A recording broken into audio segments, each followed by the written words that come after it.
గొప్ప దైవభక్తి సంపన్నులు అశ్విని నక్షత్రం వాళ్ళు. అలాగే చాలా సహనము, ఓర్పు ఇవన్నీ ఉంటాయి. జనరల్గా ఒక డాక్టర్కి ఎలా అయితే ఉంటాయో అవన్నీ కూడా అశ్విని నక్షత్రం ఒక స్త్రీలకు ఉంటాయి.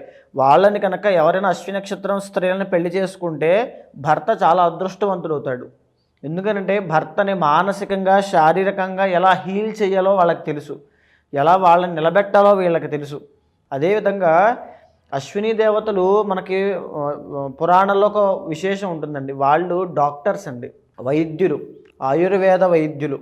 అంటే అశ్విని నక్షత్రంలో పుట్టిన వాళ్ళకి అది ఇండికేషన్ ఏమిటంటే వాళ్ళు కనుక ఏదైనా మెడికల్ ఫీల్డ్లో వెళ్ళగలిగితే, లేదా ఒక మెడికల్ షాప్ పెట్టగలిగితే, ఆయుర్వేదం అయినా, అలోపతి అయినా, హోమియోపతి అయినా, ఒక మోటివేషనల్ స్పీకర్స్ అయినా, ఒక హీలింగ్ థెరపీ ఇదైనా, సైకియాట్రిస్టులు అయినా, జమ్ థెరపీస్ అయినా, మంత్రా థెరపీస్ అయినా, ఒక వేద పండితులైనా, ఎవరైనా ఉత్తేజపరచడానికి, మనిషిని ఉత్తేజపరచడానికి, ఆరోగ్యపరచడానికి, మెరుగుపరచడానికి అశ్విని నక్షత్రం వాళ్ళు టాప్లో ఉంటారు.